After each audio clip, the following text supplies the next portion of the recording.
will receive. Mark Jones along with Roddy Jones. Quint Kesnick down to the field. Got it all for you here as the Hurricanes try to bounce back after losing last night. Let's go downstairs to Q again for more on Carson Beck. Yeah, Carson Beck takes the field for the first time since last week's loss to Louisville, where he threw 4 interceptions. I spoke to him this week.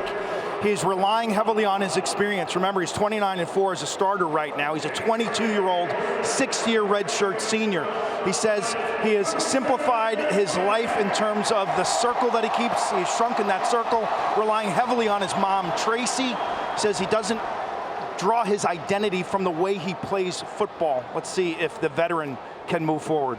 Yeah, trying to shake off that 4 interception performance last week. They get it out quickly to Malachi Toney, one of the most imperious, indomitable players on offense for Miami.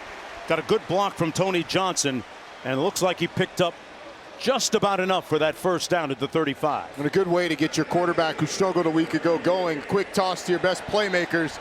Get him in rhythm. Gets it out quickly again. This time it's Tony Johnson with a great move down the sideline. Still on his feet. Down to the 33-yard line. Another first down for Tony Johnson. And another easy access throw. There's a lot of grass in front of Tony Johnson, who Shannon Dawson told us he was going to get a lot more playing time because he's earned it. Spins and splits 2 defenders, makes another one miss. If you said Tony for every single time he made a defender miss, you might be on Tony. Feels like it after 2 plays. First and 10 from the 33 for Miami. Going to hand it off to Mark Fletcher this time, and he's going to be hit initially, then fall forward for a gain of close to 4 yards. Galvin making the tackle on the play for that Cardinal defense. Stanford coming off a big win against Florida State last week at home. A game that went right down to the final play, and that defense, Ibar, one of the leaders of that Cardinal defense, coming up huge, keeping the Seminoles out of the end zone. It was a Stanford defense that defended every single blade of grass a week ago, as evidenced by Florida State coming up inches short at the end of the game. They motion a man out of the backfield and give it to Marty Brown, and Brown picks up a couple of yards. Frank Reich is the head coach for the Stanford Cardinal, and very unique situation in which he is a one and done, admittedly, as Andrew Luck and he in concert rebuild that Stanford football program. And right now on an upward arc. He's done a heck of a job with Stanford this year. On this 3rd down, though, watch Malachi Toney. He's the favored receiver on 3rd downs. They get it out quickly on the receiver screen. Toney is going to be stopped up right near that first down marker, Roddy, by Matt Rose. That's one of their popular plays, and it looks like they're going to give him the first down. Yeah, they love those little now screens. A lot of teams run it with the receiver widest out. Miami loves to run it to the slot because of Malachi Toney. He is a freshman that has been absolutely dynamic, infectious personality, and nobody can help but smile around him, or everybody can't help but smile around him. He's a real connector on the field and in the locker room. First down and 10 for the Hurricanes. Their big bruising back, Mark Fletcher, carries it for about 4 yards. A local product down of Fort Lauderdale, Florida. Played his football at American Heritage High School just down the highway here on 595 West, which is also where Malachi Toney went to school. Mark, as they look to get this offensive line going, this run game going, which has struggled the last couple of weeks, under 100 yards rushing the last 2 weeks against Florida State and Louisville. They go behind that big right side of the offensive line with Francis Marinello. And they're going to blow this play dead. We've got a couple of flags down in the field. Before the snap, false start, offense, number 87, 5-yard penalty, 2nd down. That's going to go against the tight end, Alex Bauman. Details. Well, here's a detail. We picked up the word imperious earlier, assuming power or authority without justification, arrogant and domineering. Not sure how you used that in a sentence earlier. That's how Toney was running. There you go. Yeah, domineering. Domineering. I couldn't get into Georgia Tech, but I got a few words in the You back. don't need to know words like that to get into Tech. Maybe Stanford. C.J. Daniels on the receiver screen. Matt Rose with a nice tackle defensively for the Cardinal. Opening drive of the game for Miami, coming in with a record of 5-1. Losing 24-21 to Louisville last week, right here at home.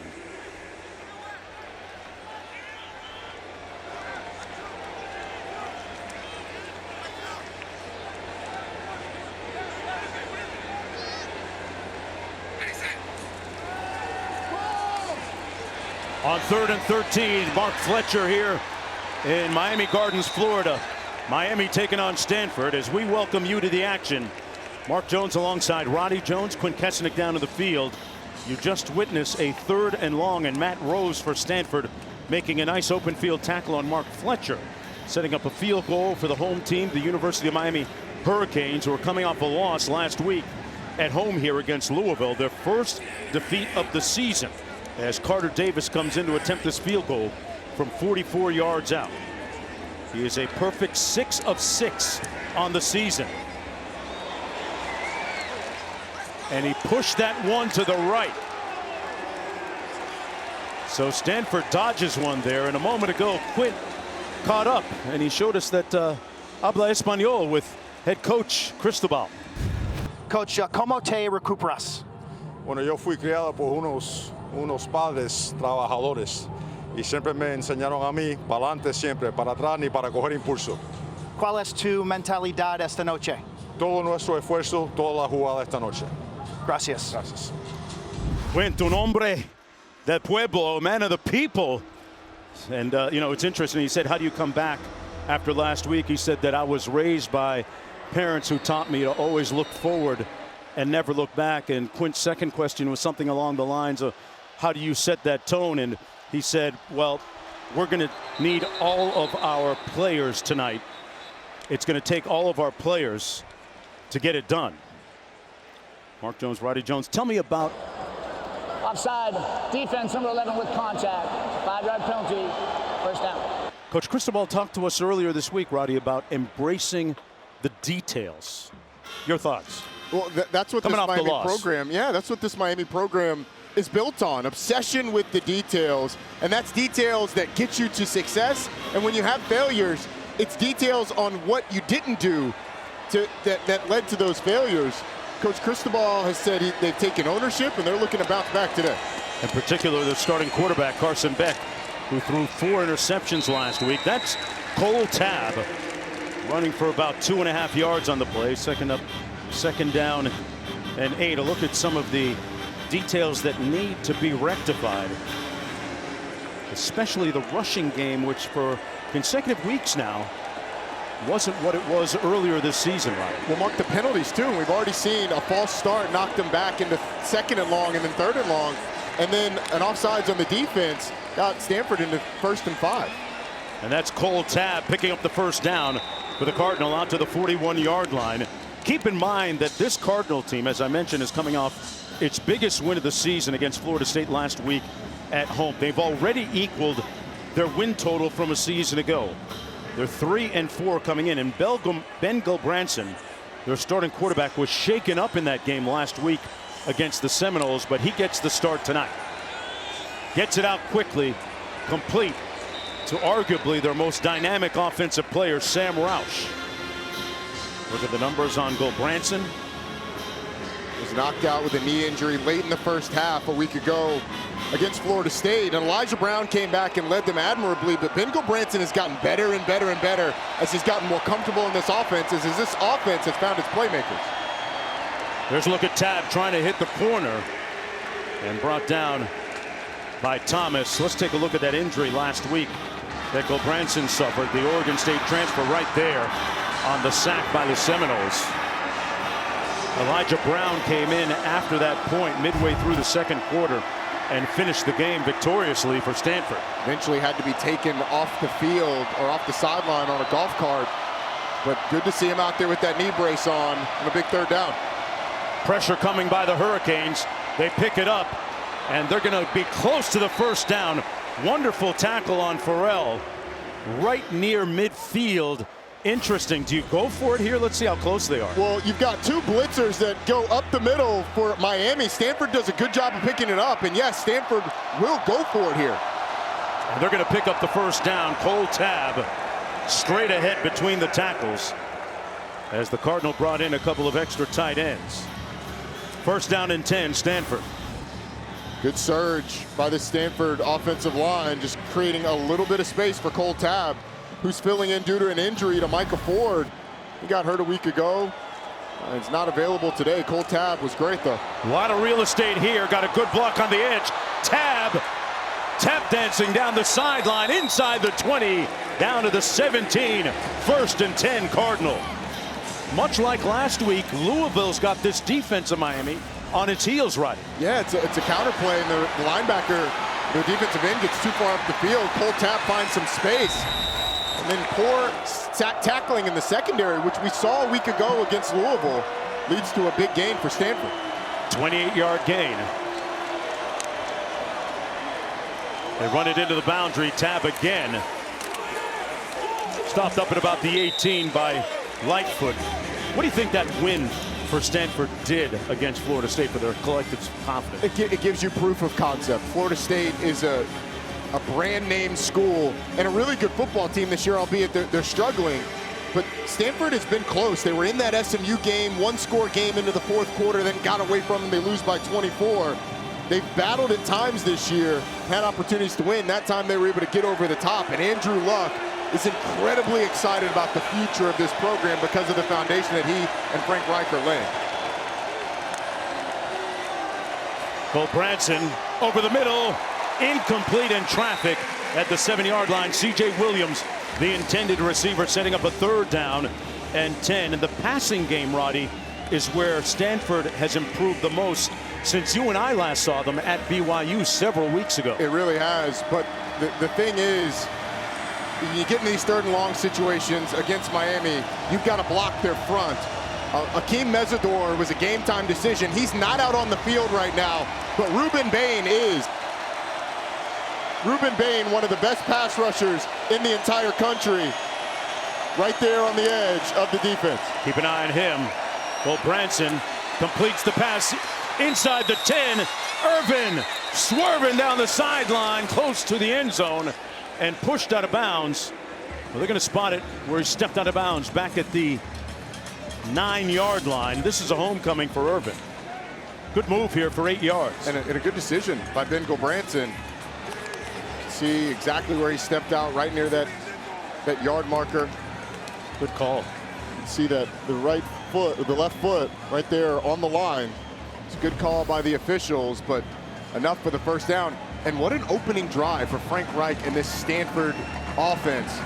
Converting on a fourth down. Now they've got to convert. Now that they're inside the 10, they've got to convert it to a touchdown. First and goal. Irvin on the handoff. Nowhere to go that time. Stopped up right near the line of scrimmage.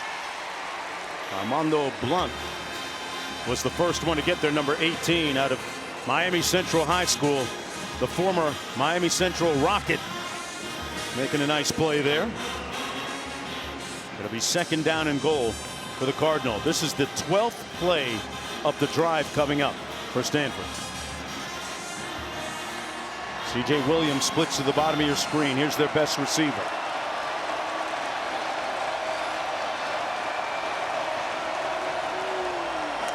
Irvin in the backfield. Gulbranson to pass into the end zone.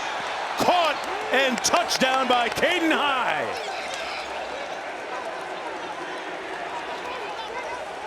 The Cardinal march it down the field with surgical precision and strike first.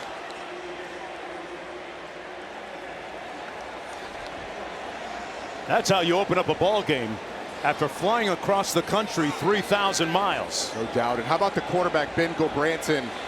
Hurt a week ago. The confidence that he showed and the decisiveness that he showed on that drive was tremendous. The extra point is good as Andrew Luck and Frank Reich try to reimagine intellectual brutality. Here's what it looks like. in 2025. Back after this.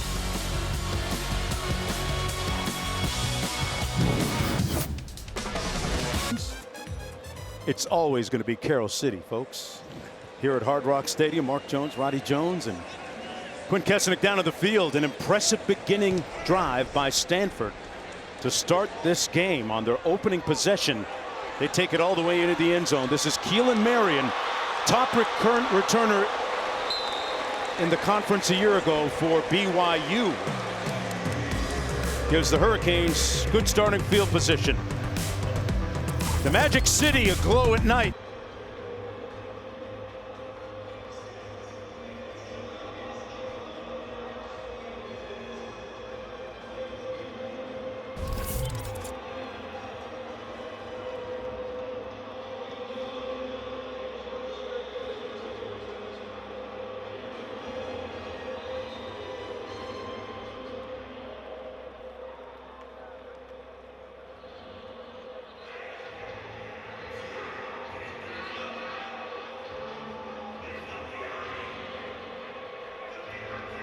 Is not out there right now.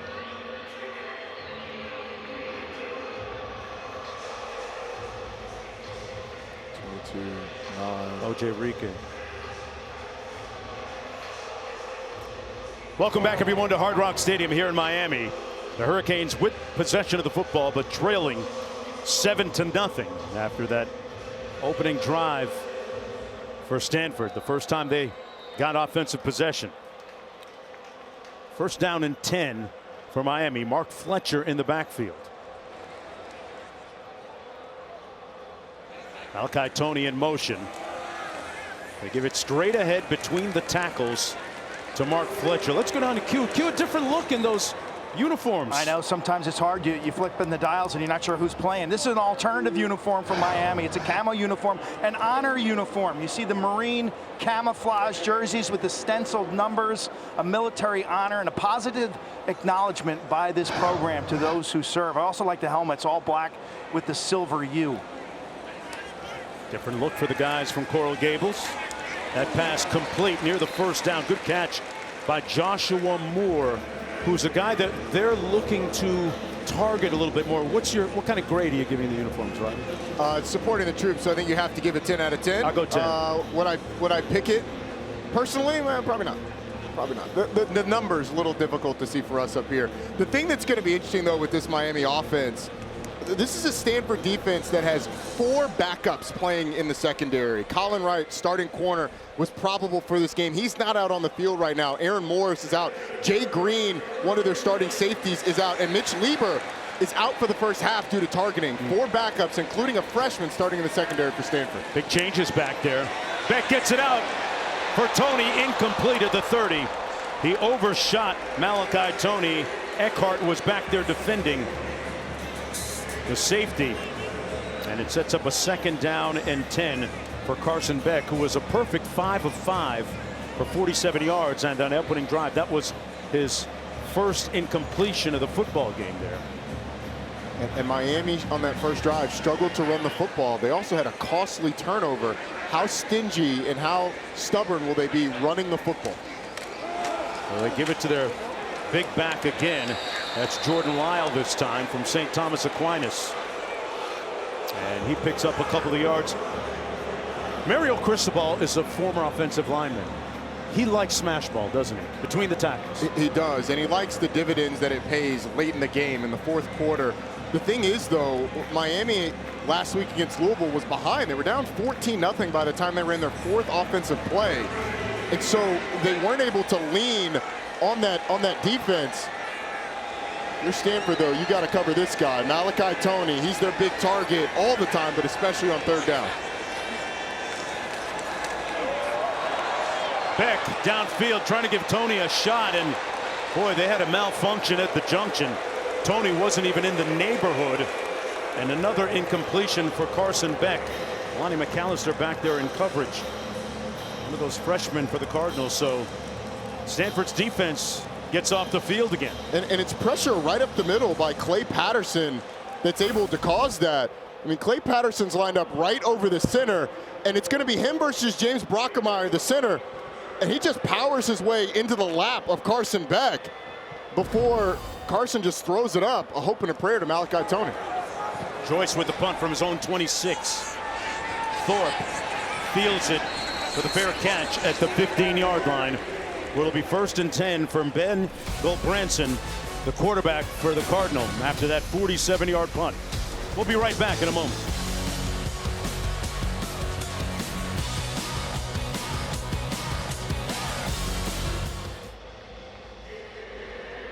State. And an opening drive that produced a touchdown. Pressure off the edge. Gulbranson got it out in time.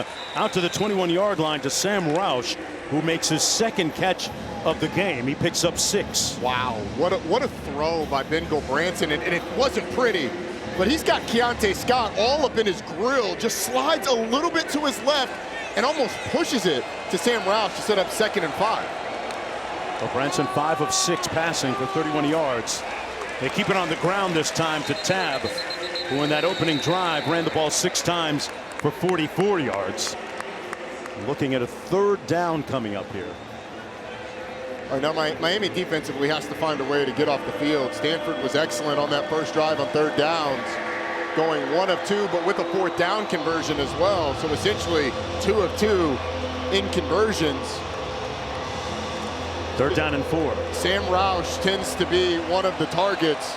The tight end is going to be lined up to the bottom of your screen. Interesting formation. Now he motions. They keep it on the ground. Nice cut and run for the 1st down. Cole Tabb tabbed for the assignment to move the chains. Picked up 7. Well, they don't throw it to Roush, but he's going to come across and block. You get a couple of down blocks, and Cole Tabb is going to cut right behind him. It's just such a nice job by the right side of that offensive line and an excellent tight end. Here's Tabb again, out beyond the 30 to the 31. Ahmad Moten Sr. making the tackle. Well, the next stop on the Formula One schedule is the Mexico City Grand Prix. Roddy, you should be reading this. Shoot, you're the F1 guy. Tomorrow afternoon at 4 Eastern on ABC and the all-new ESPN app. Our pre-race coverage begins at 2:30 Eastern with ESPN Deportes coverage starting at 3. Gulbranson trying to rev up that offense and throws it away. Good pressure by Ruben Bain Jr. What can you tell me about the Mexico City Grand Prix, bro? It's going to be fascinating. Lando Norris, who's 2nd in the Drivers' Championship behind his teammate, Oscar Piastri, by 14 points. He's on pole, so he's starting in 1st. His teammate is starting in 8th. So it's a big opportunity for Lando to take control of the Drivers' Championships. We are on the side of the Miami Grand Prix, and they're looking to get this offense revved up on this 3rd down. A 3rd and long. Again, you've got to block Ruben Bain and this Miami defensive front. Bain with the pressure on that last play. They come with some heat again. Gulbranson flushed out. Looking downfield into a tight window. It's C.J. Williams. Incomplete. Sets up 4th down with 8 seconds to go in the quarter. Good pressure on the blitz that time by the Hurricanes. And Toure. Yeah, Motore blitzing up the middle. Cole Tabb tried to cut him, but not a great cut. It forced Gulbranson out of the pocket, and really sticky coverage on the back end by this defensive backfield.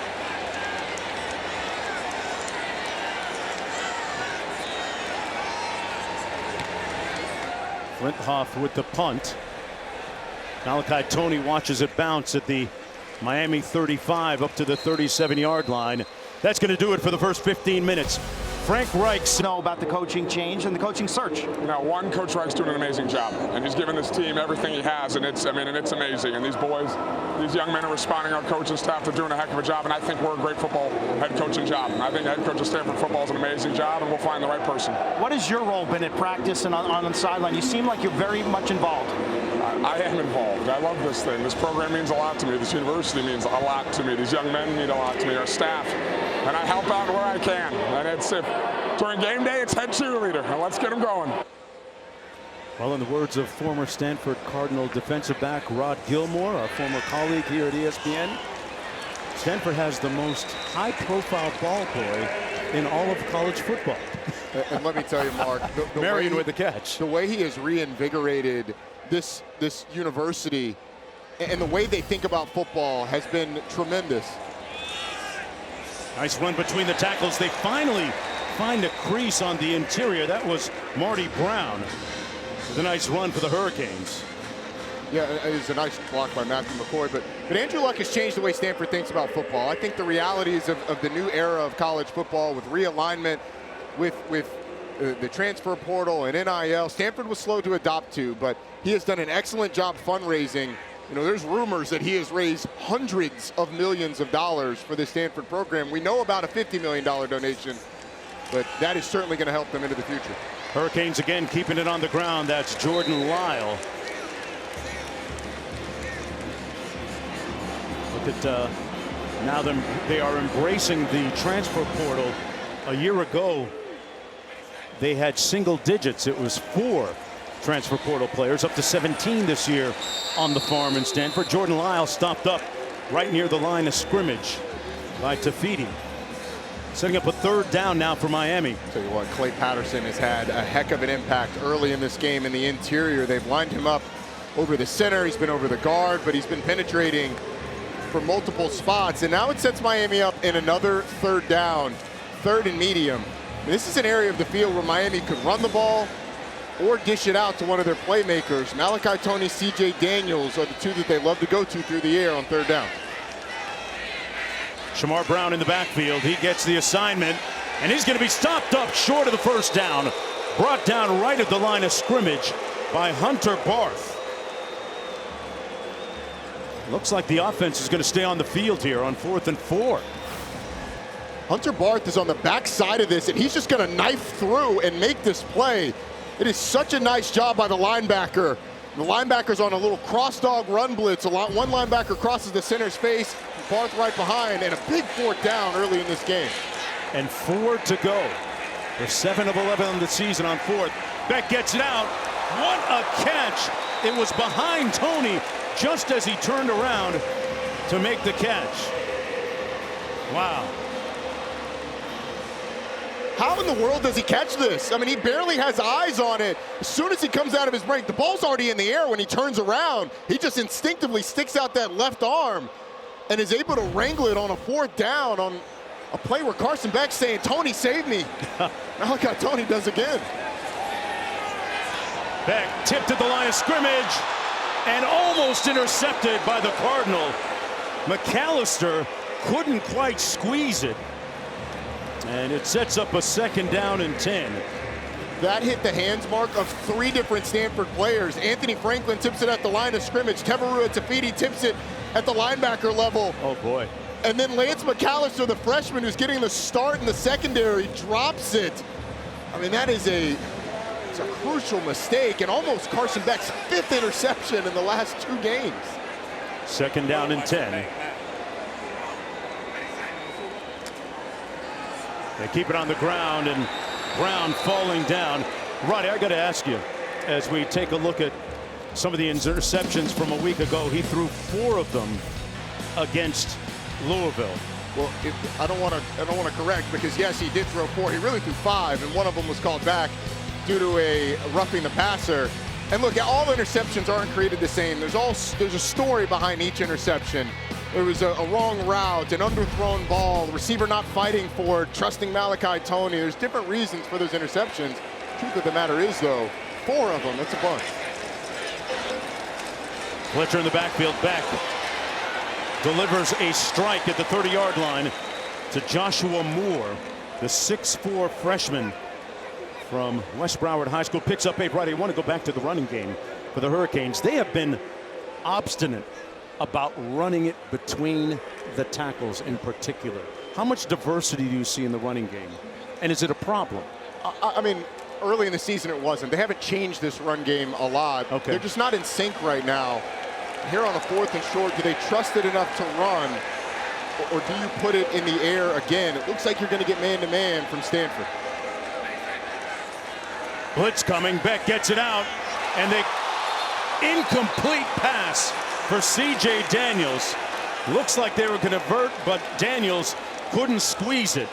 And the Cardinal will take over on downs. One more look. C.J. Daniels wins at the line of scrimmage. Carson Beck puts it there. but the receiver drops it. The struggles of this offense, the offensive line's not in sync. The quarterback has been off, and the receiver. On the all-new ESPN app, the Cardinal with the football, first down and 10 from its own 30-yard line. Just underway here in the second quarter.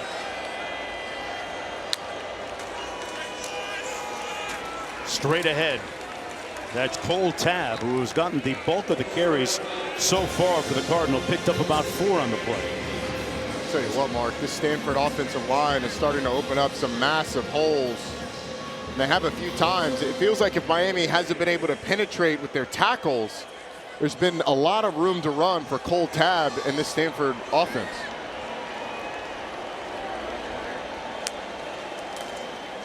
Here's Tabb again, trying to get to the edge. Cut it north-south and is brought down at about the 33-yard line. No gain on the play, 3rd down and 6. Interesting to note, too, that Akeem Mesidor was not scheduled to play, or at least was questionable.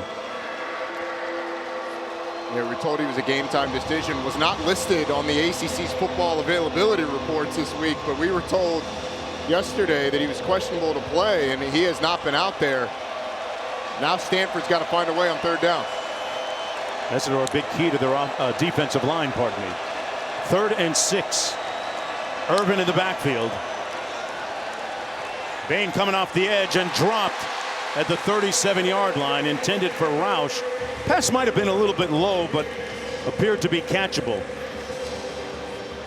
I'm not sure Sam Roush would have had enough of the 1st down anyway, with the way Ben Gulbranson had to get that ball out of his hands before Ruben Bain got there. And Bain's had a lot of pressure this year. He hasn't always turned them into sacks.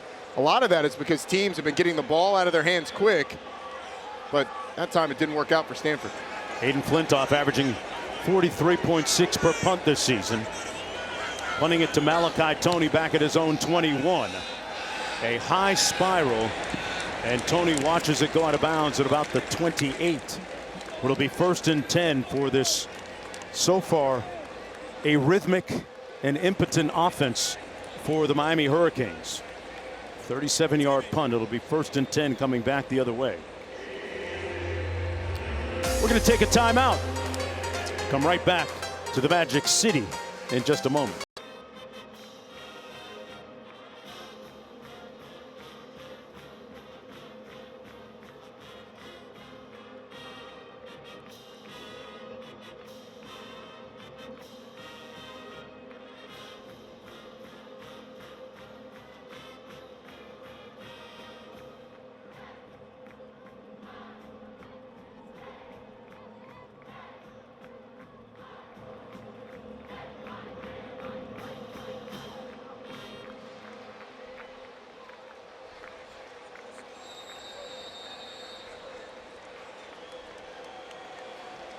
Wow, Arch Manning with 346 yards passing and 3 touchdowns in that football game. Back here from the 29, Carson Beck trying to get his offense in gear and finds a familiar target.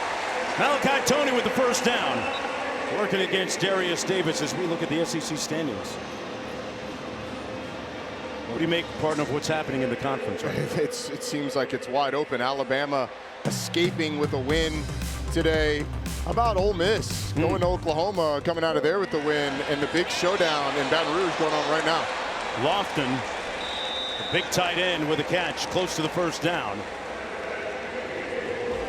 Vanderbilt getting the win today over Mizzou. They continue to be one of the really great stories in college football this year. They really do. It's wide open, it feels like. Run by Mark Fletcher inside the 40. Mark Fletcher, you know what? Great story in what he means to the program, what his family means to the University of Miami football program. His father, Mark Sr., was a father to a lot of the players on the team for as long as Mark has been part of the program. He passed away last year. Dad did last year before the Florida State game. Mark still taking many occasions to commemorate his dad.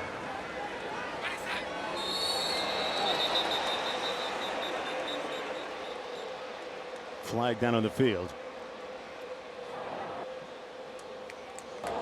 False start. Offense, number 63. 5-yard penalty. First down. Let's go down to Quint. I spoke to Mark Jr. this week. He wears a tattoo on his chest. LLBM, long live Big Mark. His dad, he wears the eye black or the face tape with those initials on it. And when I spoke to him, I asked him about last week's loss, and he told me I wasn't surprised at the Louisville loss. It wasn't the best week of practice. He said they paid the price, and he was focused this week on being more vocal in practice, Mark. Yeah, he has been one of the inspirational leaders for the team last couple of years. Keelan Marion, the BYU transfer, couldn't squeeze the football. Sets up 2nd down and 15. You know, penalties have been big for this Miami offense, putting them behind the chains, but the drops are something that's been surprising. They were so good early in the year. Remember the C.J. Daniels one-handed catch? Keelan Marion had some incredible catches. They caught everything. Here it seemed like the ball has been a little more elusive to these receivers. Saw a glimpse of Shannon Dawson, the offensive coordinator, calling the plays. They come underneath, out of the backfield. Fletcher Jr. down to the 37-yard line. Galvin making the tackle on the play. I think this Miami team is in 4-down territory if you're able to get it to a 4th and short. So Shannon Dawson, who is the most famous person to come out of Clinton, Louisiana. Clinton, Louisiana. One stoplight town, he said, right? No stoplights. No stoplight. Blinking red light. Don't speed. Malachi Toney looks like he's going to be one-on-one with the freshman, Lonnie McAllister. Beck takes out his do-it-yourself kit, got hit, and falls forward to the 30-yard line. Near the first down, they're going to spot it about a yard shy, so he picks up 8. Scotty Edwards made the hit on the play. And a nice job by Carson Beck of getting what he can, and it sets up that 4th and short, and sure enough, Miami is going to lead the offense on the field. It's the 3rd time today, partner, that they've gone for it on 4th down. And look, they've tried up the middle. I think I'd try and get something on the perimeter, whether it's Elijah Lofton, the tight end, one of these receivers. They have been intractable about trying running between the tackles, and they got it done that time. Mark Fletcher Jr., who hangs a T-shirt with his dad's picture on it in his locker before every game. And he's the one that made that 4th down play. Wilfredo Ibar, off the right defensive end, he was unblocked as he closed down, and Mark Fletcher just kind of slipped right by him to get up the field for that conversion. Approaching 5 minutes to go in the first half. Miami still has not scored. They keep it on the ground again, down to the 21-yard line. Mark Fletcher Jr. They're basically hitching up their wagon to him and letting him do the heavy lifting offensively on the ground. Shannon Dawson told us during the week that they were going to be more dedicated to the run. When we asked him, how do you run against some of these heavier boxes that you're getting now? That means more people in the box than you necessarily have to block. He said, look, I just got to stick with it. About 15 touches, carries, right? Wanted Mark Fletcher to get some quality touches early, and yeah, end up with about 15 in the game.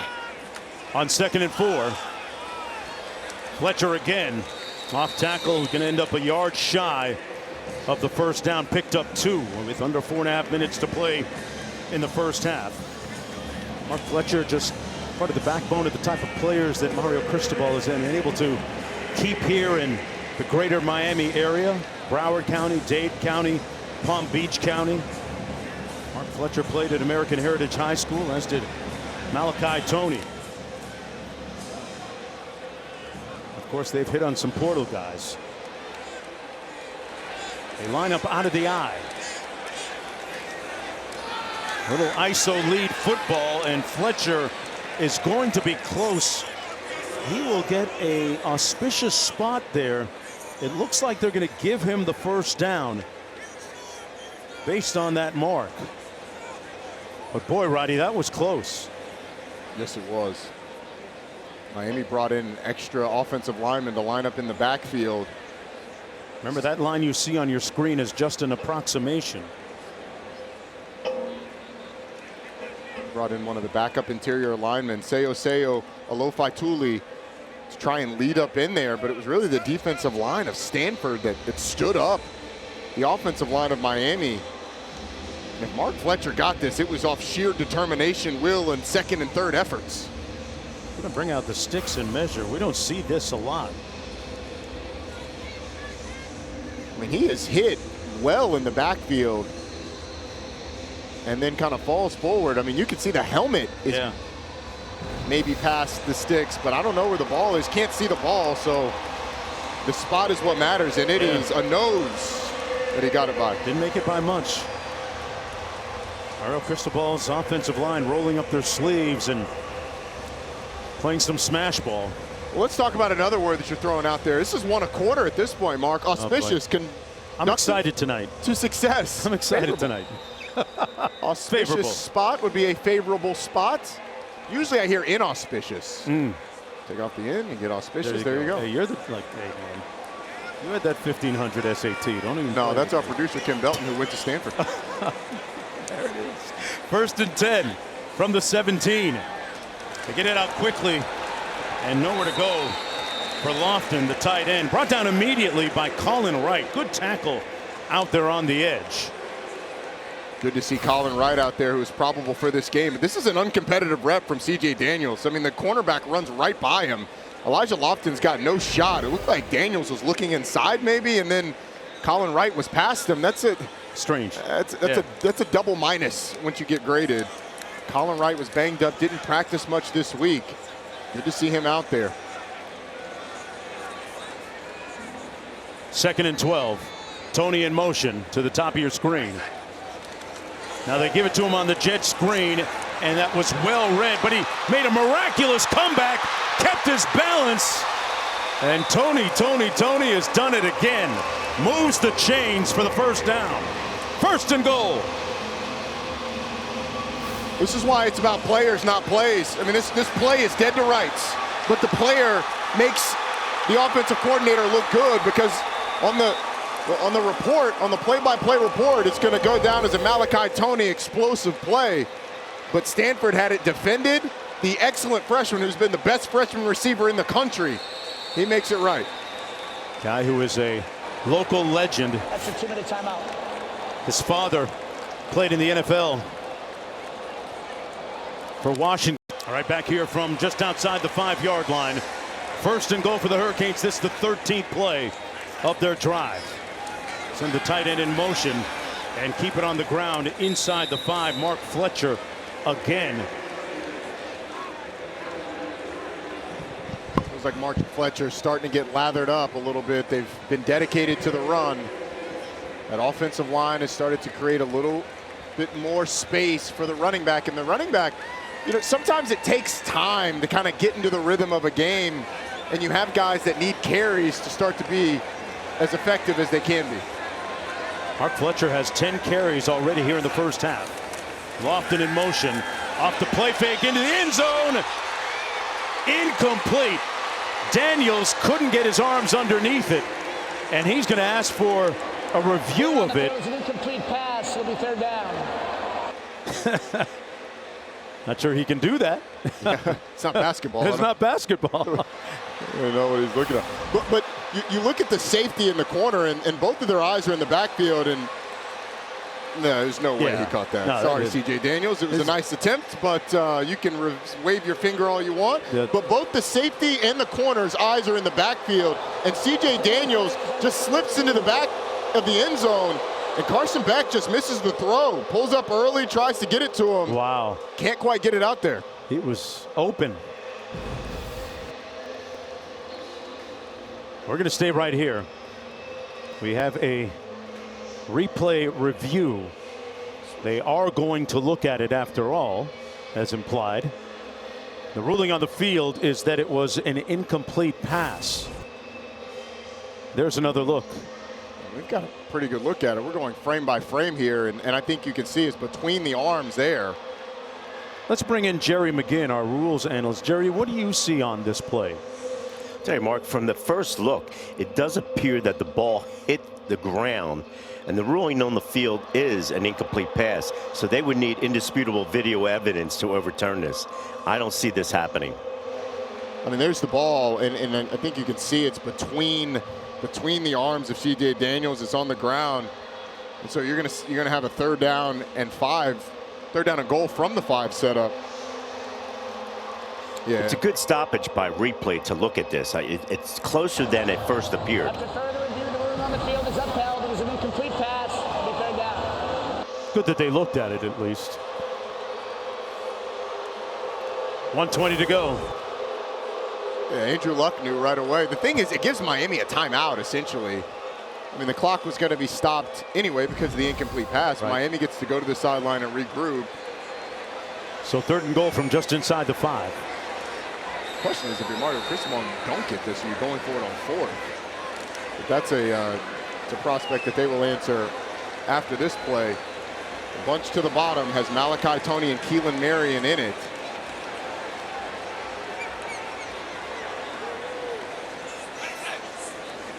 Beck looks the other way on the fade.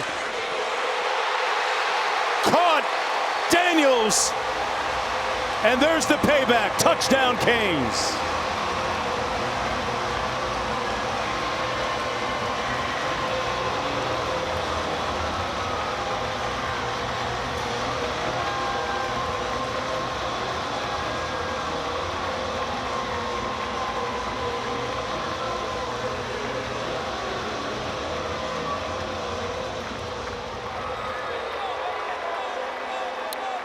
Daniels with his 6th touchdown catch of the season.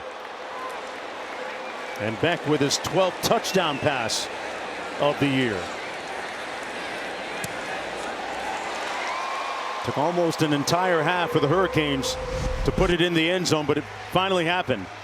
It's just one-on-one, and CJ Daniels goes up and makes a phenomenal play off the shoulder pad of the cornerback, and Miami can breathe a sigh of relief as they finally get in the end zone. Someone sent it to Randy. Hey. It was a heck of a catch going up the ladder on the shoulder of the defender, making up for that 3rd down drop earlier in the game. This will come out 1st and 10 from the 25-yard line for Ben Gulbranson. About to start. Time now for our drive recap, covered by Geico. Well, this was the first drive by Stanford. Cole Tabb able to find some room and get out on the edge, making guys miss in the secondary. And then it was Ben Gulbranson going up the sideline to Cedric Irvin, and this is the touchdown to Caden High, one-on-one against the safety.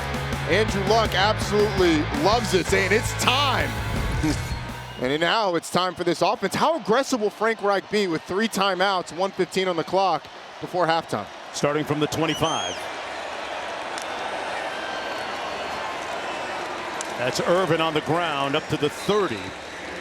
Picked up 5 yards. It'll be 2nd down and 5. A homecoming of sorts for Cedric Irvin, who played his high school football down South Miami and at Christopher Columbus High School. Got a bunch of people here at the game.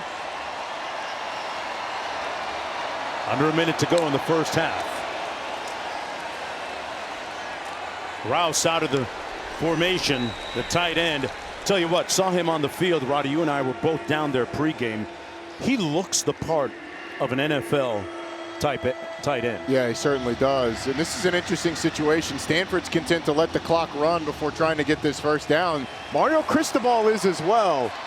Not surprising that he doesn't take a timeout on 3rd and 2. You don't want to give Stanford more time, as they are letting a lot bleed off the clock. I mean, if they're able to get this, you're not going to have a lot of time to get points before halftime. Ben Gulbranson's still making checks.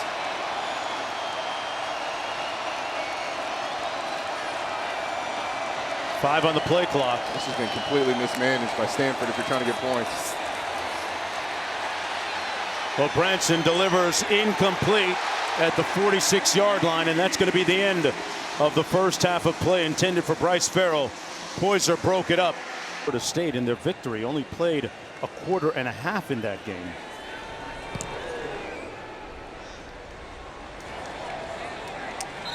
And they'll take a touchback and bring it out to the 25-yard line. It'll be 1st down and 10 for Ben Gulbranson, who in that first half was 6 of 11 for 34 yards passing. Did have that 1 touchdown toss, but otherwise showed pretty good sovereignty over the offense overall. But he started 5 of his first 6, and then after that was only 1 of the next 5. So just like this Stanford team, got off to a hot start and then cooled. It's a low possession game though. Stanford really only had 3 true possessions in that first half because both teams had long drives.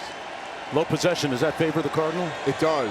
It favors the underdog in any of those situations where you're not playing as many plays. Off the play fake. Incomplete, intended for the tight end, Sam Roush. And that time, Gulbranson way off target, but under pressure. It'll be 2nd down and 10. Interesting that we haven't seen Ruben Bain Jr.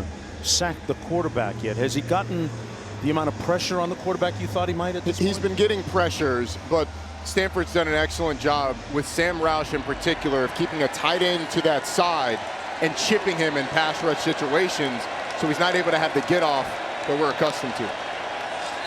And there's a little bit of motion up front and a flag as well.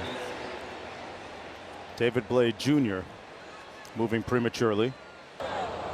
Offside. Defense number 11 with contact. 5-yard penalty. 2nd down. It's the 2nd time David Blay has jumped off sides with contact, and that was something that plagued. You see Jason Taylor, NFL Hall of Famer, yelling, "Watch the ball." When he yells it, I would listen, but it's something that plagued Miami early in this game. Right. And last game. Sets up a 2nd down and 5. C.J. Williams in motion. Sets to the bottom of your screen. Play clock at 10. They keep it on the ground with Cole Tabb, and Tabb picks up about 2. Ruben Bain Jr. making the tackle on the play. Bain, a long line of lineage of great Miami area football players. His dad, Ruben Bain Sr., began the family journey playing at Travis Powell Stadium. Traz Powell Stadium, pardon me, and for Carroll City. Grandpa Herman was the star at Northwestern. And Ruben Bain, there he is, the excellent pass rusher for the Miami Hurricanes. See how Stanford deals with him.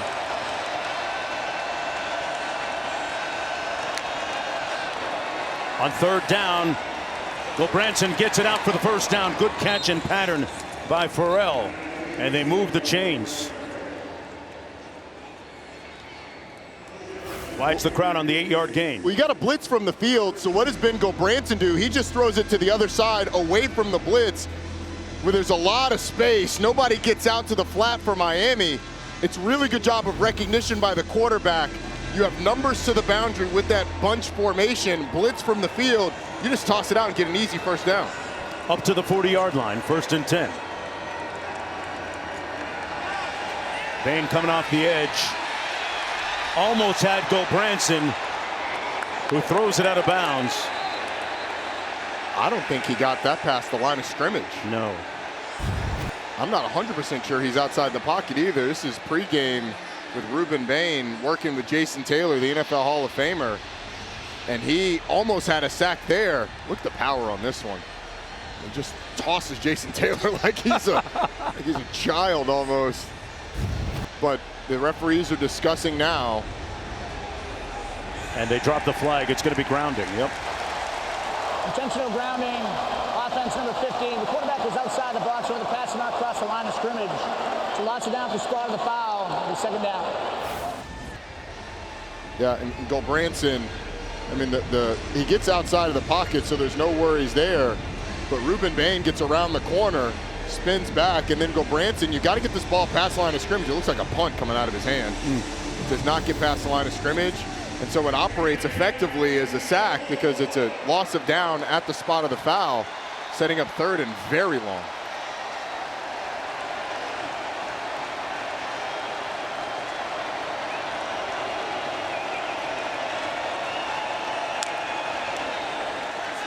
Gulbranson engulfed and swallowed up at the 20-yard line. They got to him that time. Armando Blunt was the first guy to get there to register the sack. This was caused by the pressure. David Blay up the middle.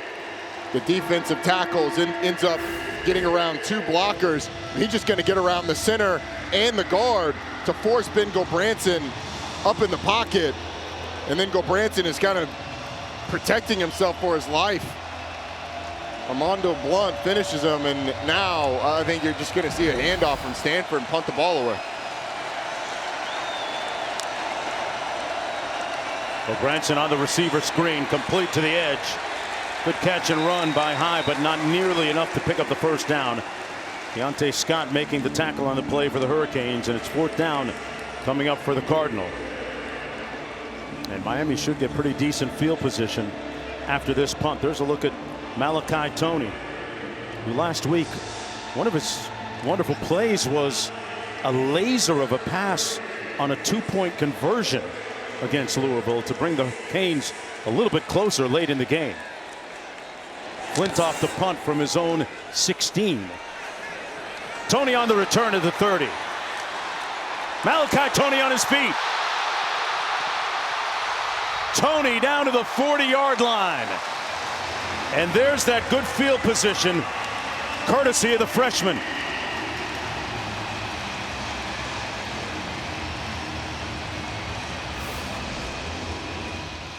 This guy is must-see TV every time he gets his hands on the football. And punt return is about lane integrity. Well, Stanford does a good job. 3 guys have a shot at Malachi Toney right there. He just breaks all those tackles, the quickness, the balance for a guy who reclassified, came in as a 17-year-old, turned 18 during the season. He's been the best player for this Miami team this year, and he showed it on that last punt return. 40-yard punt, 33 on the return. Play fake, taking a shot, Beck complete, down to the 18-yard line. Reeled in by Tony Johnson. I like the aggressiveness from Shannon Dawson. Play action. You got C.J. Daniels streaking down the field. Tony Johnson on a deep over route. And the reason Tony Johnson hasn't played more, Shannon Dawson was telling us, despite the production, is he plays behind Malachi Toney. You can't take Malachi Toney off the field. Tough spot. So they found ways today to get both guys on the field at the same time. Motion out of the backfield and keep it on the ground. That's Fletcher Jr. Mark Fletcher Jr. accounting for most of the yards on the ground in that first half for the Hurricanes. Picked up 4 that time. Mark, you mentioned some of the run game stuff early in the game with Miami running up the middle. As you can see, Miami has not had a problem getting in Stanford territory. It's been about punching it in the end zone. But Miami has started to use more pullers. That a little pin and pull. 2 guards pulling around after the tight end pins the outside defender on the line of scrimmage. Fletcher stays in to block. Pass complete down to the 11-yard line. And now they're saying incomplete, intended for Marion. Let's go down to Q. Yeah, Malachi Toney is clearly the spark of this team. He's changed the tenor of this game with that punt return. This is a guy, he's only 18 years old, from Liberty City, Florida, reclassified to get to college early, Mark, nicknamed Baby Jesus as a little leaguer in Pop Warner. Played quarterback for most of his life, switching in 9th grade as a 13-year-old to wide receiver. But his impact today, he's the guy making the explosive plays in this game that has lacked chunk plays. Love that nickname. Fletcher motions out of the backfield, makes the catch, getting to the edge and pushed out of bounds right near that first down marker.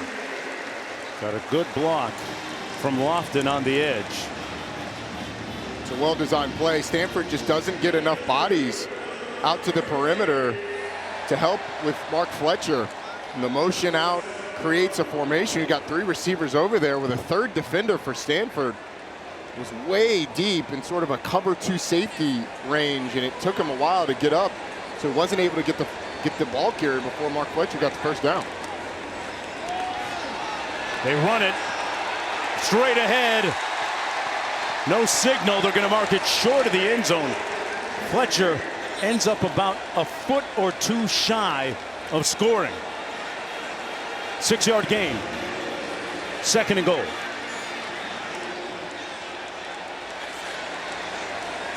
Fletcher gets the call again and strolls in. Touchdown, Miami.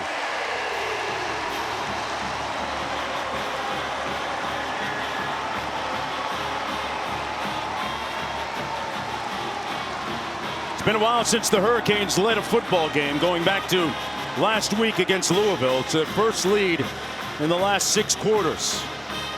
And for Fletcher, that's the 7th rushing touchdown of the season for him.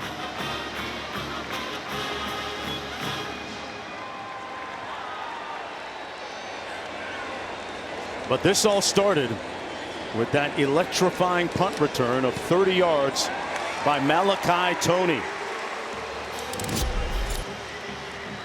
We're going to take a short break, but when we come back, you don't want to miss. Oh, okay. He's my coach of the year. Hold on, are you recusing yourself from Georgia Tech and the coach on the sideline there? So what's going on, man? He may make another appearance. I don't want to see Looks like we're going to have fair catch. Let's go back to it now. Best upstart team? Here's my Jackets. Okay. Georgia Tech 8-0 at the top of the ACC, well on their way to a college football playoff berth. What Trent Key has done has been absolutely tremendous. Let's go to the player of the year.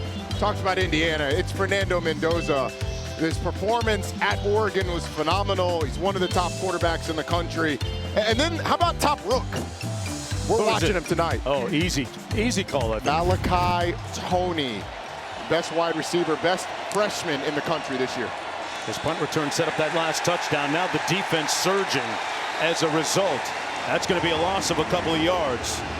Dante Simpson with the tackle. The Roddies making the appearance at the midway point of the college football season.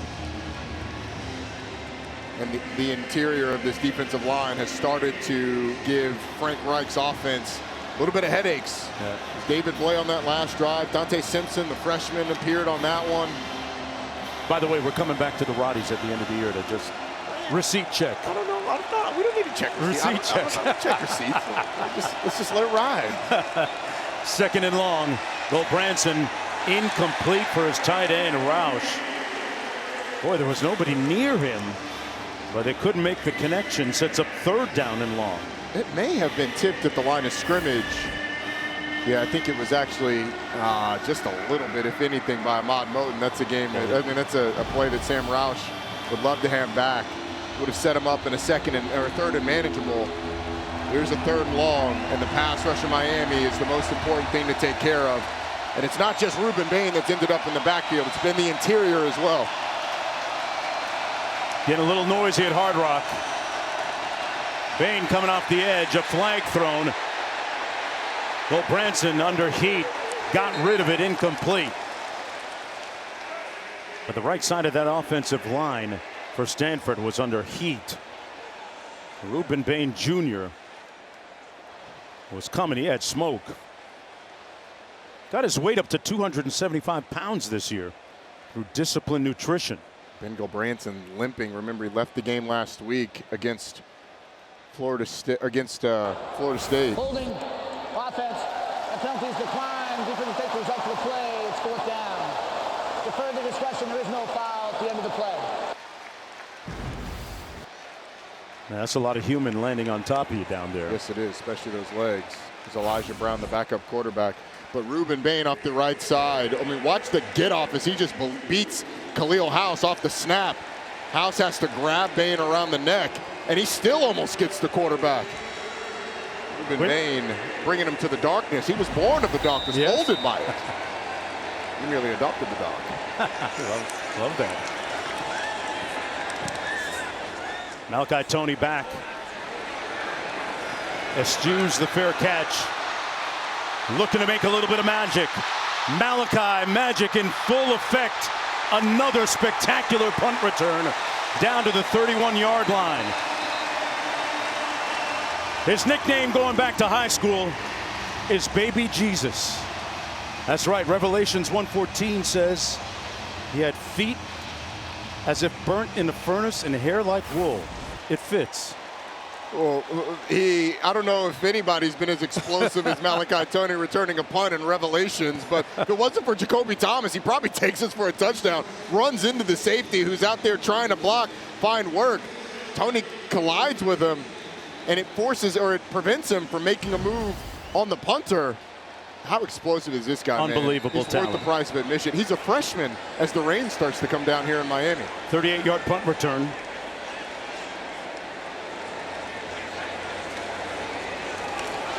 They're going to keep it on the ground. Fletcher That's been the popular refrain all night, keeping it on the ground. And as you mentioned a moment ago, Roddy, the rain coming down in earnest here in South Florida. And this is actually still on the boundaries of hurricane season, folks. Hurricane season officially ends November the 1st. It starts June 1st. In case you were wondering. Hurricane season this year might last well into January and February. Yeah, that's the intent for these Miami Hurricanes. Nice pass out to C.J. Daniels, brought down by Matt Rose. Hey, here's our Week 8 Monday Night Football matchup. The Commanders will be in Kansas City squaring off against the Chiefs. 8 Eastern on ABC, ESPN, and ESPN Deportes. And the all-new ESPN app with Peyton and Eli back on ESPN2. Coverage kicks off with Scott Van Pelt and the Monday Night Countdown crew at Arrowhead at 6 Eastern time. Branson checking out the iPad. Going to make some adjustments. Fletcher in the backfield for Miami on 3rd down and 3. Fletcher got to the 20. Oh, it's going to be close. Looks like he's a little bit short. This defense getting a lot of mileage on them tonight. They've been on the field for a while, just like the rest of the team, traveling some 3,000 miles from Palo Alto to South Florida, 3,018 to be exact. Roddy, by the end of the season, it'll be over 23,000 miles. It's almost enough miles to circumnavigate the globe. But Miami certainly doesn't have to go this far on 4th down. They just need a couple of inches. Be surprised if this isn't something behind that big offensive line. You know, by contrast, the Hurricanes, they're going to look at the spot. The Hurricanes have not been out of the state of Florida since, well, they played Bethune-Cookman back on September 6th. It's always nice. From just outside the 20, Daniels in motion. Fletcher got hit early. He may not have made it. He's going to be stopped up short by Jacoby Murray. The Cardinal defense impervious on that crucial play. This is what you call resetting the line of scrimmage. The nose guard just absolutely drives the center, James Brockermeyer, into the backfield. And that penetration is what stymies the inertia of Mark Fletcher. It stops him in the backfield. And then they try and push. There's not a good enough shot down the line that's going to, even if they review this thing and look at it, it's not going to show anything. What a play by the nose tackle. And that's not the first time Stanford has had success lining somebody up over the center and driving James Brockermeyer into the backfield. That defensive line has been one of the stories of the game for Stanford. Try to get to the outside, nowhere to go for Cole Tabb, brought down by David Blay Jr. Louisiana Tech transfer. It'll be 2nd down and about 13 on the loss of 3. Miami is up 14-0 despite really controlling this game. 225 total yards. 14-7, 225 total yards to 87. The defense has picked it up, but it feels like Miami just has not been able to take real control on the scoreboard. Well, Branson gets it out, and it's complete just beyond the 20-yard line to the tight end, Sam Roush. Sam Roush has quite the family lineage. His grandfather, Phil Olson, at Utah State, played in the NFL with the Los Angeles Rams, Denver back in the day, Buffalo. Coached by Trent Dilfer back in high school.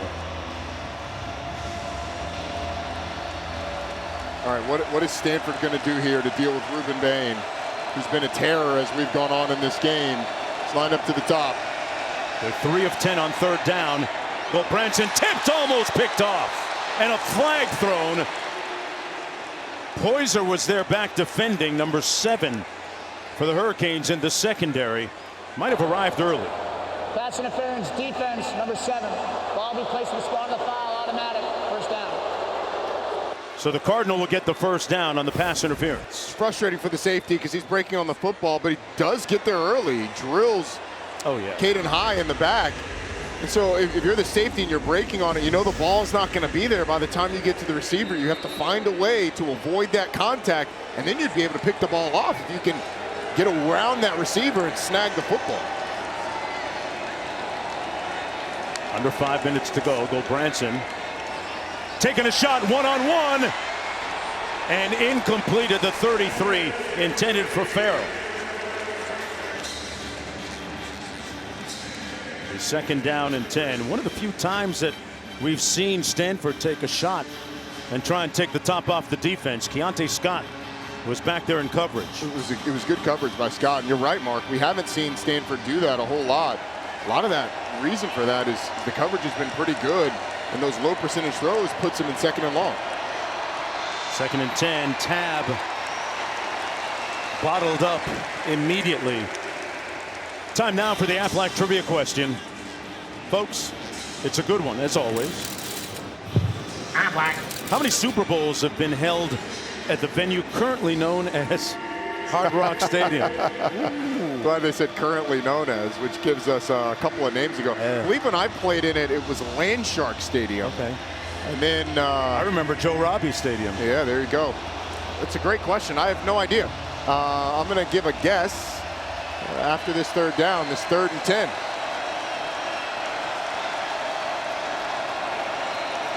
This is Ruben Bain's wheelhouse. Branson flushed out and picked off at the 35. It's coming back the other way. The Saint all the way within the shadows of the goal line.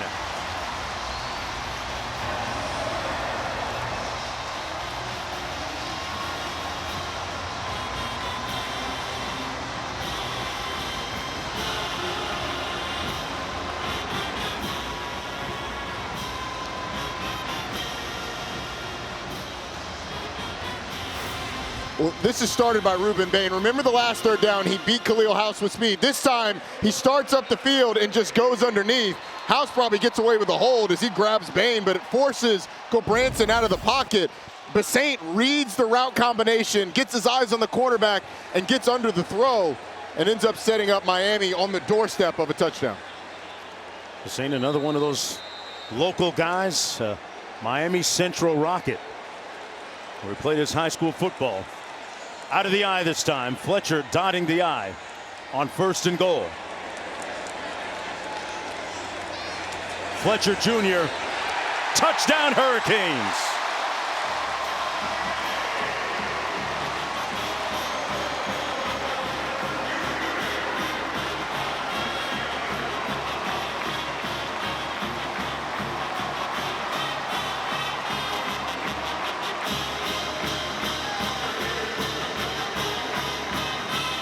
Hard Rock and the Canes going up. They lead 20-7. Going up on a Saturday? Yeah. Hey, and every other weekday in South Florida. 3:48 to go in the 3rd quarter. Fletcher's 2nd rushing touchdown of the night. A run that his late father, Mark Sr., would be extremely proud and grateful for. There was the interception by Wesley Basaint that set this up. Branson being chased out of the pocket. 2 Miami Hurricanes had a shot at it, and then the next play, Mark Fletcher and that big offensive line finished the job in the end zone. Miami's lead to 21-7. Again, consecutive touchdowns set up by the punt return pyrotechnics of Malachi Toney. And Stanford will start 1st and 10 from their own 25-yard line. Let's answer the Aflac trivia question. How many Super Bowls have been held at the venue currently known as Hard Rock Stadium? The answer? How many were you going to guess, Roddy? Well, I both cheated and looked at the screen and heard you say it. I'm going to say 6. Okay. I was going to say about 4. If you had put my feet to the fire without me knowing, I would have said probably 5, just because it felt right. But it was a bunch. National championship game is in this stadium as well this year. We'll be here. It will be here. Will the Canes be in it? That's the question. On 1st and 10, Cole Tabb stopped up by Keontae Scott. What does Stanford have to do to find its offensive rhythm and get back to what they've looked like, Roddy, on that opening long scoring drive? Well, they did it by running the football. They got Cole Tabb going as you look at the ACC conference standings. But they had 74 yards on that first drive. They've got 89 yards total now, 15 yards since then, and a lot of that has become because of the futility in the run game. Well, they try the run again. This is Tabb again into the short side of the field, pushed out of bounds just beyond the 30 by Thomas.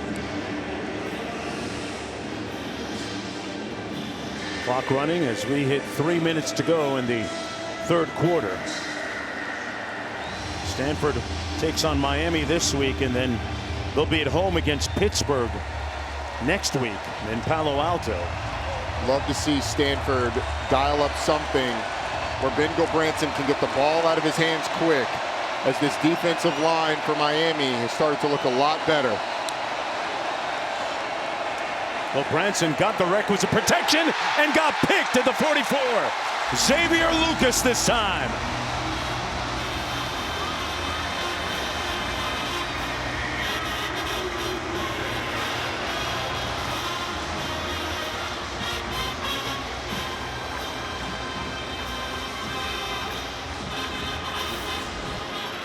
Well, it's just going to be a little corner route right here, and Lucas sits here and then sinks under there. There's nobody to hold the corner in cover two as the running back goes inside, so there's no threat to that flat defender. So he starts to sink underneath that route, that corner route. There was a little hole there, but Lucas able to get under the route and pick that ball off. Ben Gulbranson likely thought something was going to hold that cover two corner, but nothing was there, and it's a nice interception. I wonder if they take a shot here after the interception. They hand it off to Fletcher with a nice head of steam inside the 35, down to the 32-yard line, brought down by Scotty Edwards. Picked up 12 on the play. And back to the tablet to figure out just what went wrong for Gulbranson. Look at the numbers on Mark Fletcher Jr. Had a chance to spend time with his mom at practice a couple of months ago. Wonderful family. They pretty much hit that 15 carries in the game. Here's another one. Breaking through a couple of tackles and picks up another first down. Got 11 on that carry. That was his 18th rush of the night. Watch the Francis Mauigoa. He's projected first-round pick at right tackle. He's going to hit the double team, drive the defensive lineman down, then get up on the linebacker. Absolutely makes that run. Francis Mauigoa was a big-time recruit coming out of high school. Started as a true freshman, and now big number 61, one of the leaders of this offensive line. Projected first-round pick, showing why on that play. Toney in motion, but it's going to be Fletcher. Breaking tackles, Fletcher inside the 10 to the 7-yard line. A 16-yard gallop. This is why you get Mark Fletcher at least 15 carries a game. He gets better as the game goes on, and he is tough to tackle, man. Malachi Toney loves it. And anytime you see a running back run somebody over, everybody on the offense absolutely gets their juices flowing. This offensive line feels like they're much more in sync, Mark, than they were early, and that comes from the reps and the diligence in the run game. Winning the battle up front, Fletcher again.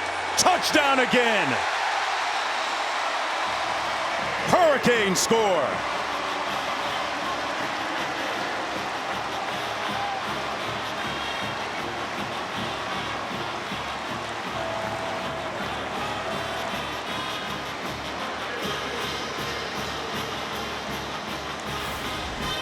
Well, there's going to be a double team here, and then you're going to see the left guard, Samson Okunlola, work up, and then on the backside, the right guard, Inez Cooper, both of them get up to the linebacker level. It's hats on hats. There's not a lot of Stanford guys unblocked, not a lot of Stanford guys getting off blocks, and that's because this offensive line has really picked it up. Extra point is good for Fletcher, Roddy.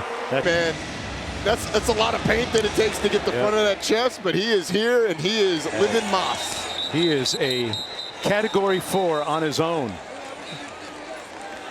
As we take a look at our playbook brought to you by Modelo, and it's been the Canes defense with interceptions, Roddy. Ruben Bain just turning the corner, running the hoop, getting the tackle for loss. But it's been a bunch of guys up front. Dante Simpson getting in on it, and then Wesley Basaint with the first of 2 interceptions that set up 2 Miami touchdowns. And the playmaker absolutely loves it. The omnipresent Michael Irvin giving Wesley Basaint, one of the local kids here from Miami, giving him some love. So much great lineage at the University of Miami, football-wise. This is Cole Tabb. Nowhere to go. Might have got a yard. Here from Carroll City, Florida. Miami in control on a 28-0 run, courtesy of a couple of picks that set up some touchdowns and a couple of prodigious punt returns by Malachi Toney. See what Stanford gets done here in the 4th quarter to try and regain some of its offensive momentum, which looks so promising in the opening quarter, on the opening drive, actually. Yeah, and then Miami's defense really settled into this game. It's kind of like the Louisville game, except for it lasted 2 drives for Louisville, and Louisville scored on a fake field goal and then had a nice drive, but Miami's defense has really settled in. Cedric Irvin in the backfield, stays in to block.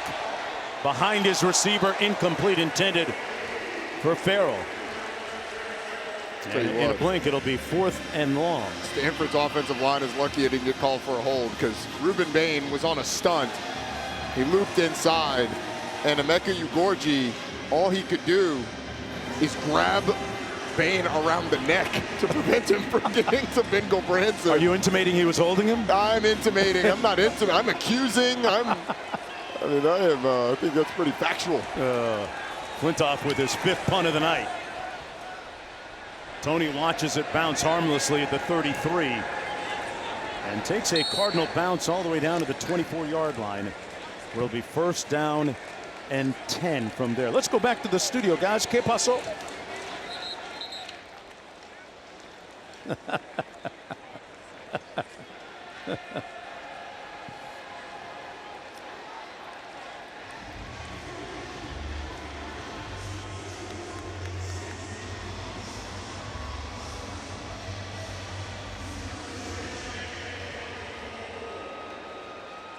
All right, guys, back here.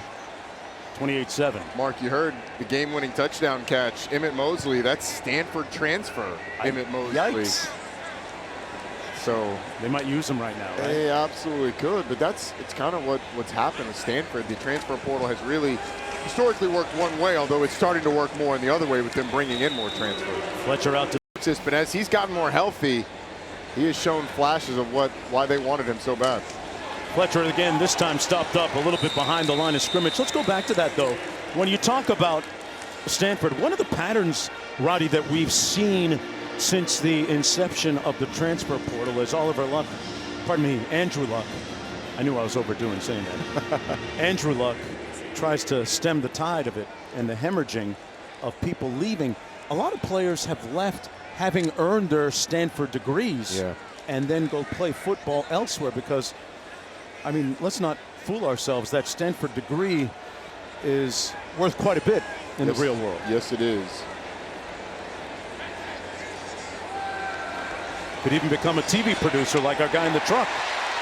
Out to the 43-yard line. Pass complete to Tony Johnson for the 1st down.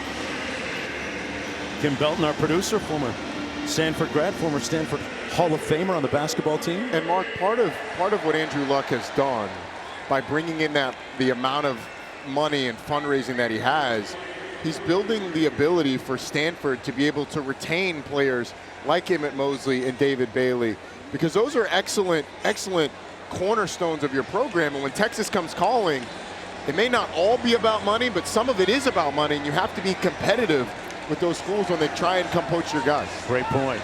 Mark Fletcher breaking a couple of tackles, tiptoeing out to the 49-yard line.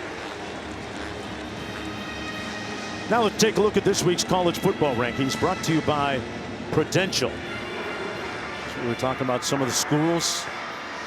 Indiana, another great story this year, proving that last year was not luck or a one-off. No, Indiana has been dominant. I mean, they have the resume to be the best team in the country. I think eye test it's Ohio State, but Indiana keeps beating people by 50. Eventually, you're going to have to put them at number one. Moore with a catch. We saw Moore down the field prior to the kick tonight. Joshua Moore out of West Broward High School, Miami native. We looked at him. I thought Andre Johnson right away. I don't disagree with that. He might be taller than Andre Johnson, to be honest with you. I mean, he looks like an NFL receiver should look. And so you look at what they could be next year with Joshua Moore, JoJo Trader, who hasn't exploded yet, but so has the talent of Malachi Toney. That's scary. Pass complete to the near side of the field. And another first down run. This one from Marion, the BYU transfer. What do you make of Carson Beck in the way that he's rebounded? You know, I think it's been efficient. He's 20 of 27. There's Andre Johnson. Speaking of, always stars in the building here. One of the all-time greats. You think he's the face of this Miami Hurricanes? He might be one of them. I'm sure that he's going to get some votes. Part of the national championship team. Jordan Lyle in the backfield right now. Get it out quickly to Toney. Malachi Toney on the run in space. Pushed out of bounds at the 16-yard line by Scotty Edwards. The two freshmen that we just talked about made that play. Malachi Toney with the ball in his hands, running behind Joshua Moore, the big-bodied 6'4", 215-pound receiver from West Broward High School, opening it up for Malachi Toney, who's just been dynamic today. Yeah. I mean, I don't know that you have enough adjectives. That one was basically a blind catch. He's done it on punt returns as well. He kind of single-handedly ignited this Miami offense. Sure felt like it, Roddy. On the ground. Oh, what a great move. Lyle into the end zone. Touchdown.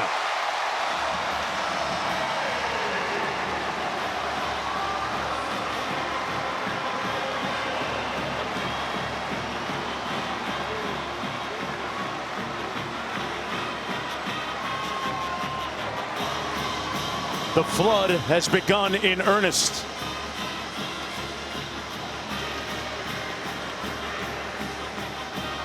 The move that Jordan Lyle makes on the safety, Scotty Edwards, is why they're so excited about this young sophomore. Guy with a 91-yard rush touchdown last year against USF. How about the response on the ground by Miami? It feels like that offensive line of the Canes just pounded and pounded. Soccer player hitting a $500,000 kick, taking money from McAfee. Wow.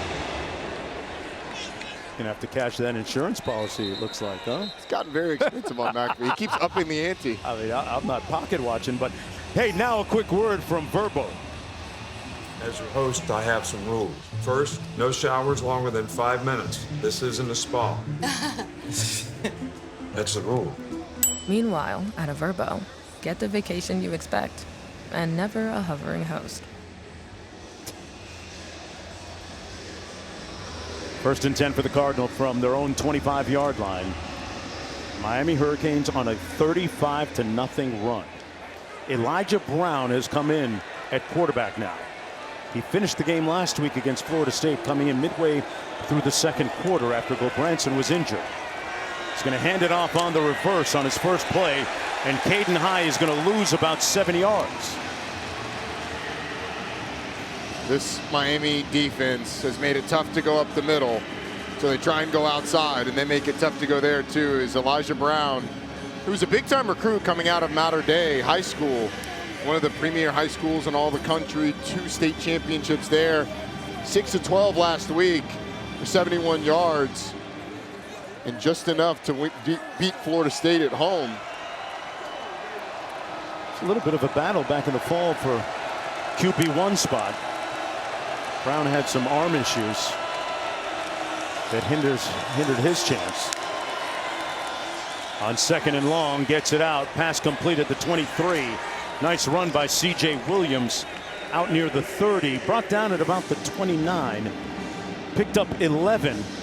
So it's 3rd down coming up. That the first catch of the day for C.J. Williams, the guy who came in as their leading receiver, 62 targets on the year coming into this game, but has not been targeted a lot in this one. Finally gets his first catch of the game. Wisconsin transfer. Made an official visit to Stanford before choosing to play for the Badgers initially. Elijah Brown at quarterback out of the shotgun on 3rd and 6. Surveys and pulls. Got a man at midfield, and that's going to be a first down to Caden High. Good poise that time by Elijah Brown, who was recruited by Mario Cristobal back when he was in high school. Yeah, Mario Cristobal told us, I know all about Elijah Brown. Cristobal was at Oregon at the time. Recruited Elijah Brown. Excuse me, no, it wasn't. That was after he left Oregon. He was at Miami. Recruited Elijah Brown. Knows how talented the young man is. That was the longest play they've had since the opening drive. 21 yards in all from midfield. Batted away, incomplete at the 46-yard line. He tried to hit Sam Roush. Tell you what, they've had some clamps on Roush. He has been a non-factor for most of the night, Rodney. He has. He had the drop a little bit earlier, but they have not been able to find him consistently and deliver the pass as well. It was actually open on that deep over on the 3rd down, but they opted to go to Caden High. Sam Roush has not been able to get going. On 2nd and 10, Miami pinning their ears back. That time Roush hanging on to it in heavy traffic, making the grab. It'll be 3rd down, about 3 to go for the Cardinal. This is why you put the backup quarterback Elijah Brown in the game. See if you can get a little spark with this offense. He's delivered it accurately and confidently. The rain starts to come down. Low snap, the handoff to Irvin, and he's bottled up. Fourth down. Dribbled back by Fisher Anderson, the center. Really had that play all kinds of off from a timing standpoint from the very beginning, and now Stanford with no choice but to go for it. Rain's coming down harder though. Yep. Watch the snap. They got to get to the 40. Brown in traffic. Almost another interception, and the Hurricanes will take over on downs, leading 35-7 in a spectacular second half comeback. See? Ed Reed. Ed Reed. He was such a spiritual and emotional leader. Warren Sapp, Ray Lewis. You said Ray Lewis. Yeah. A lot of great choices. I'm gonna go off script here. We put it online for you, and you can get on the conversation at ESPN CFB on X. Who do you view as the all-time face of the? I'm real curious to see what the response is going to be. I know my neighbor Luke Campbell got a lot of fans when he put those jerseys on, the Canes jacket in his videos back in the day, back in the 80s. This is Joshua Moore with a nice run. Moore evoking memories of Andre Johnson. Saw Andre on the sidelines a moment ago with 5:25 to go. Tell you what, this one ending a little bit early. Emory Williams in at quarterback in relief of Carson Beck. Beck's night is over.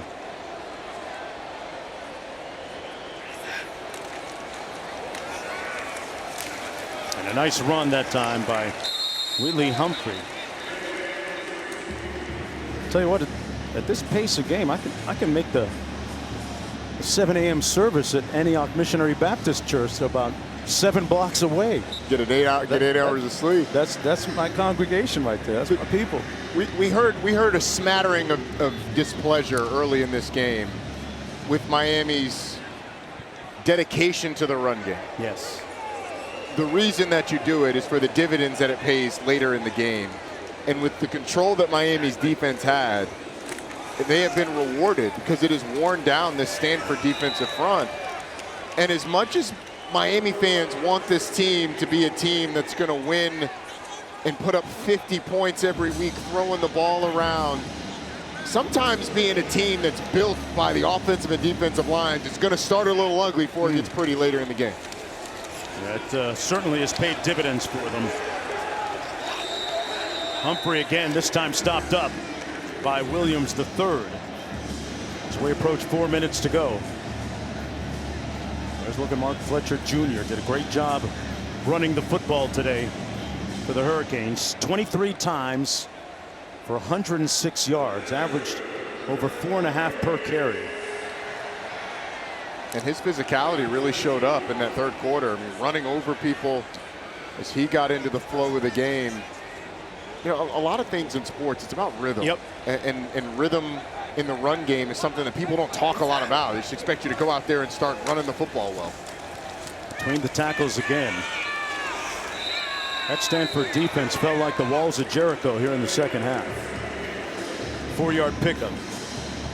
Down to the 25. Hey, Jimmy Johnson. Starting to get some responses on our question too. I mean, I think it's Ray Lewis.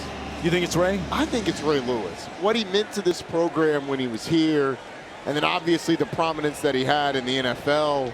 He feels to me very face of the U.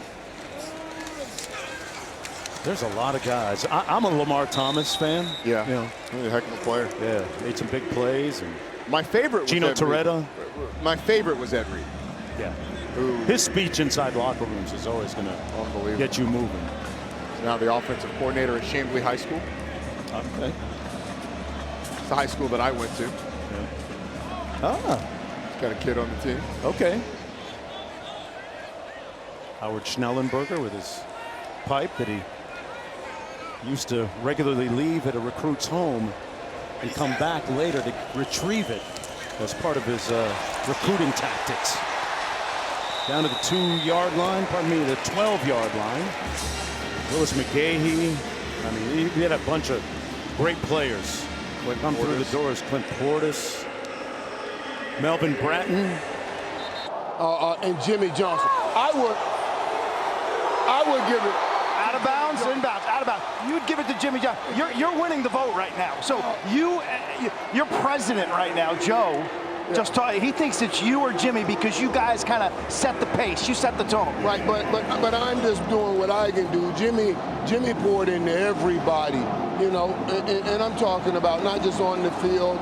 When he made us all work together on Thursday night to think about what we were going to be doing after football, you know, and guys having success, continual success, and then still coming back supporting. That's what it's all about. And that I got to lay at Coach Johnson's feet. It's a select group. I mean, there's a bunch of guys. You could argue Bernie Kosar, one of the first guys. Bernie Kosar in there.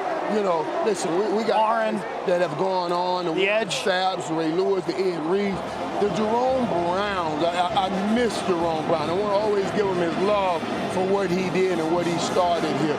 But yeah, we've been fortunate to have a lot of great ones, and a lot of great ones from right here in Florida. So yeah, it's been great. Playmaker, thank you. Thank you, man. Thank you. Thank you guys for being here. So many names, so many greats. And Miami on the cusp of getting back into their winning ways. Bouncing back off that loss against Louisville. Trying to punch one more into the end zone. A nice run that time by Pringle Jr. But tripped up a couple of yards shy of the end zone.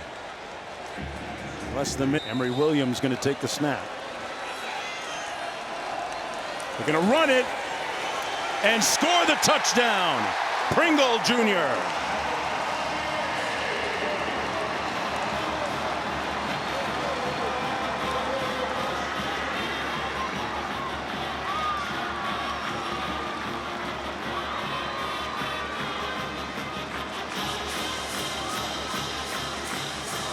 And the beat goes on here in South Florida.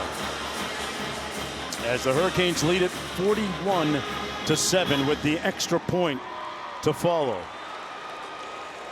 Folks, Stanford scored on the opening drive for them of the football game. And Miami has come back with soon to be, if they make this extra point, 42 consecutive points.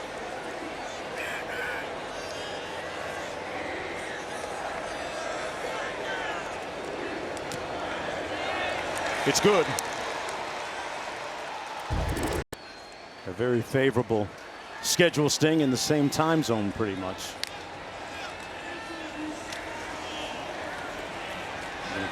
Run it, Champ Hampton out near midfield, put his hat down and is pushed out of bounds at about the 47-yard line, and a flag thrown as well. Here's a look at the schedule for Miami coming up. Added here in the midway point of the college football season. Hurricanes rectifying their issues from a week ago, losing on this field against Louisville. Hampton with the run, and that should do it. Carroll City, stand up. Overtown, stand up. Liberty City, stand up. Little Havana, stand up. Coconut Grove, stand up. Doral, stand up. Coral Gables.